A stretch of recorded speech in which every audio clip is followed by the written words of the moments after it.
What's up guys, Andrew from SilverCityReef, and in this video I'm going to show you how to set up the Inkbird ITC-608T, give you my first impressions, and I'll also show you what's inside the box. So stay tuned and we'll get right to it.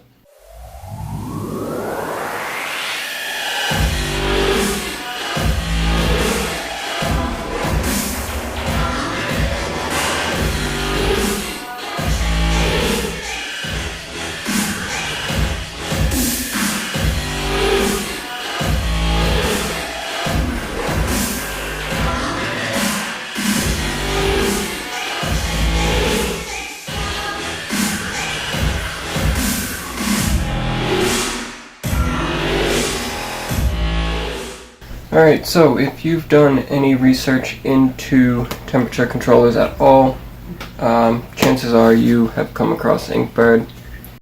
This is a new product that they just put out. This one has temperature and humidity.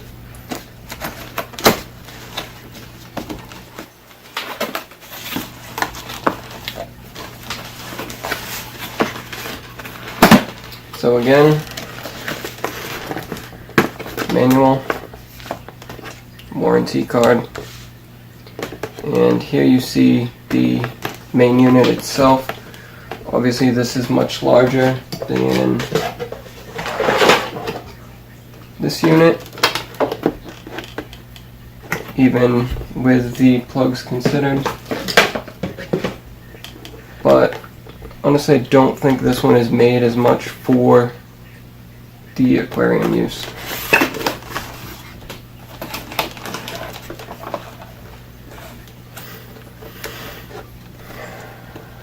Now, my first impression is, well, first, this is a very heavy-duty cord. You can feel how much weight is in it. And also the unit itself seems to be very solidly built. On the back, you have two holes for mounting it to the wall. On this one, you have a single hole at the top. Now, before we keep going, let me show you the probes.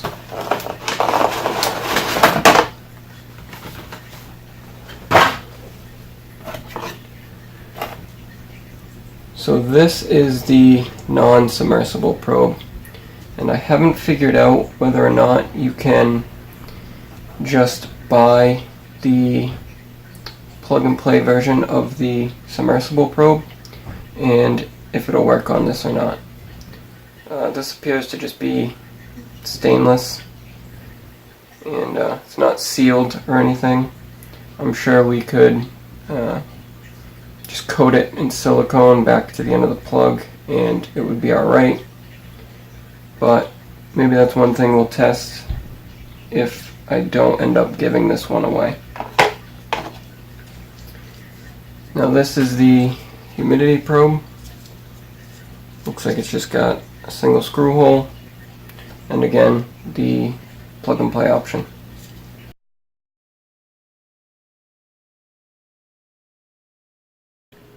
When it comes to programming the Inkbird 608T, basically you just need to know their abbreviations. Now they are in the manual, and depending on which setup you choose, because you can have it with a single temperature probe, a dual temperature probe, a single humidity probe, or a temperature and humidity probe.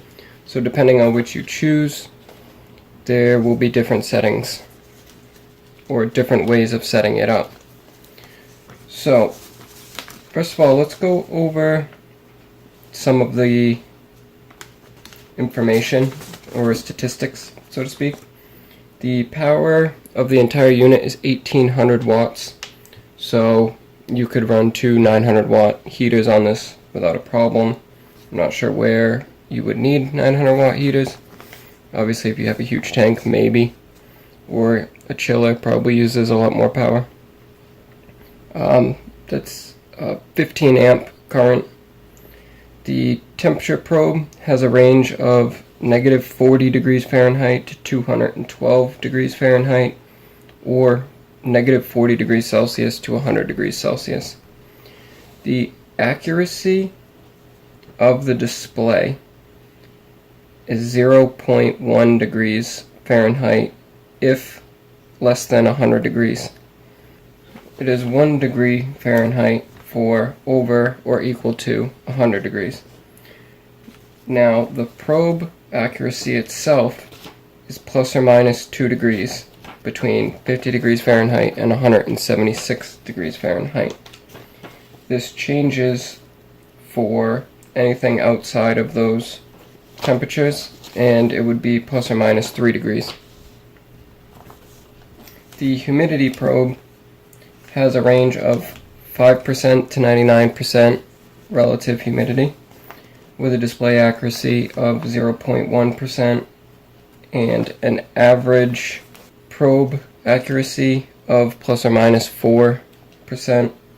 It does say typical accuracy is plus or minus 3, but the max is 5, so I just went in the middle with 4%. Now, when it comes time to setting it up, to set up the temperature, first of all, you can just hit set once and set your desired temperature. This is the basic way of doing it, and then you can set your desired humidity. Obviously hit set, then use the up and down arrows, hit set again. But if you want to go more in detail, you would hold set, and it will bring you to this menu. Now, this first ND, not quite sure what that first letter is, but your options are T or H. So T is for temperature, H is for humidity. So let's go to temperature. Now this is heating or cooling. Again, H for heating, C for cooling, depending on what you want the work one outlet to do.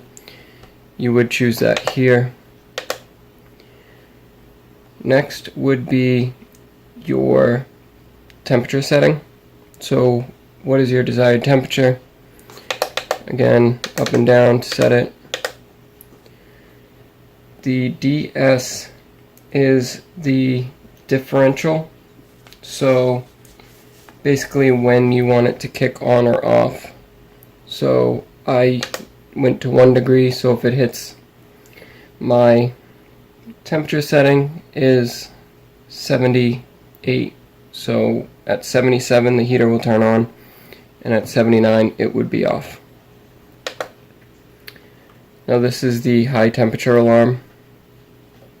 You again set it to whatever you want, and it will beep and flash if the alarm is triggered. Then you have the low temperature alarm, same thing. This is a compressor delay.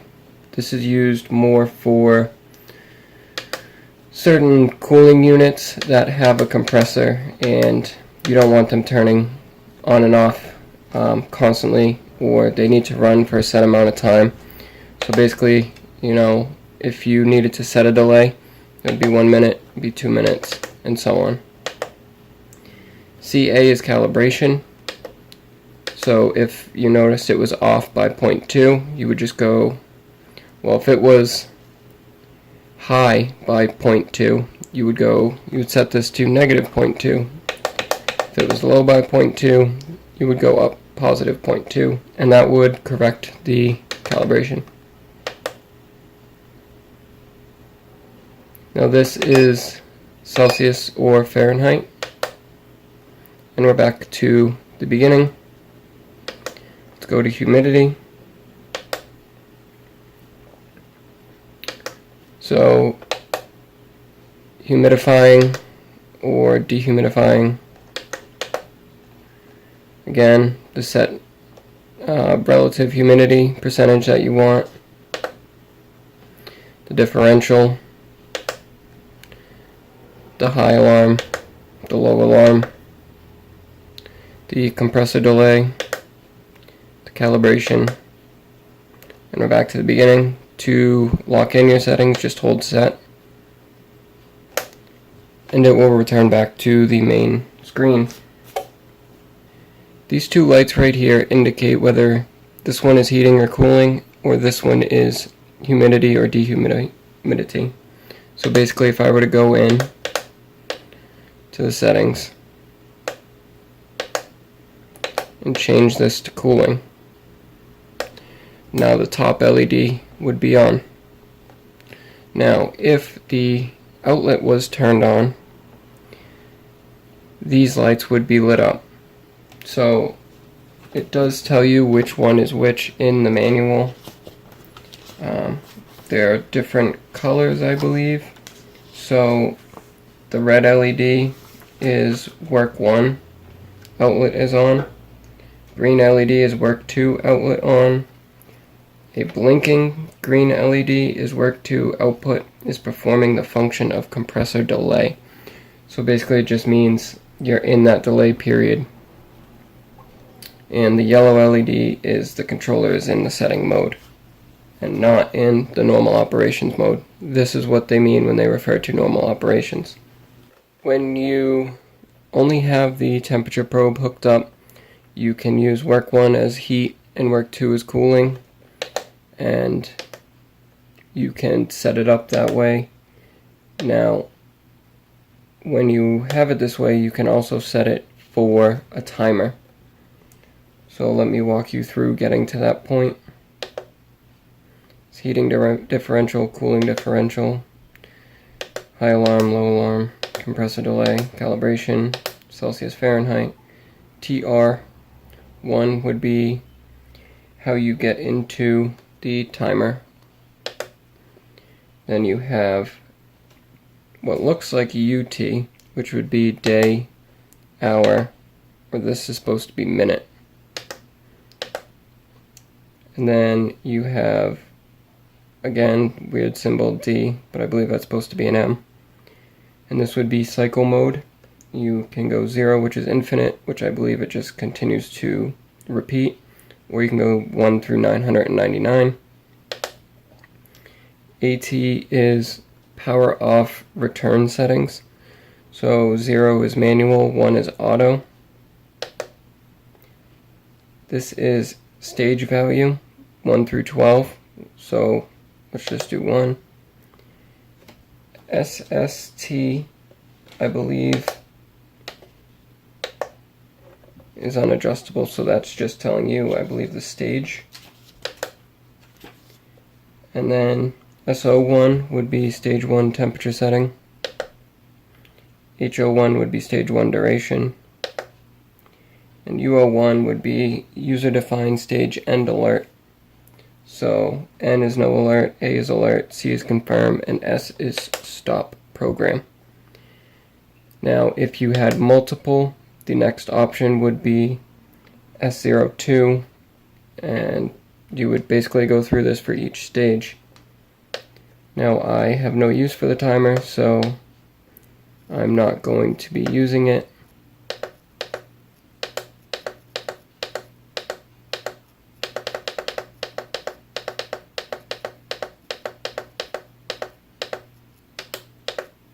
So we're just going to shut that off.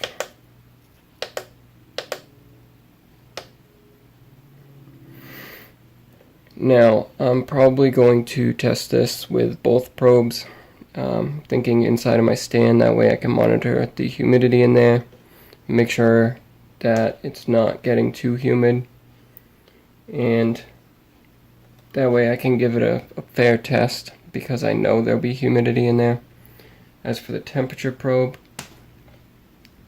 I may just leave it also inside the stand, and I will try it a few other places, hot and cold, and see how accurate it is. But my first impressions would be that I really like the unit. I do wish that they sold it with the submersible probe. That would make it that much better, because then I could monitor temperature inside the tank and humidity inside of the stand, which I think would be a huge plus to know. and be able to control both. Now the timer settings is nice to have for somebody who prefers to set this up that way. I just do not. I would rather have it heat when I need it to heat and cool when I need it to cool. That is really about it. When it comes time to mounting, there is basically just, try not to take everything off my table, 2 holes. You would put 2 screws in and it would slide on top. Pretty much like you're mounting a picture or a floating shelf. They all pretty much mount the same.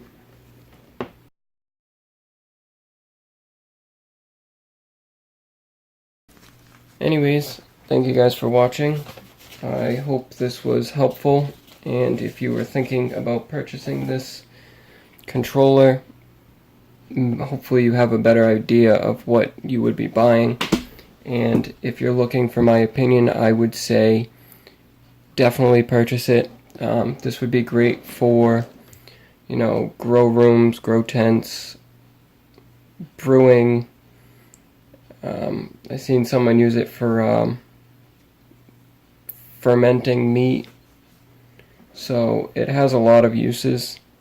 And again, the only thing I would like to know is if we can use the Submersible Plug and Play Pro. That would make a huge difference, and definitely it would have its purpose in the aquarium hobby as well. But that is all for now. I will do another review in about 3 weeks to a month once I've had some time to play around with it and really see how it works day to day. So be sure to subscribe to my channel and hit the notification bell. If you did like this video, please leave a thumbs up or let me know down in the comments what I could do to make it better. I will see you guys on the next one.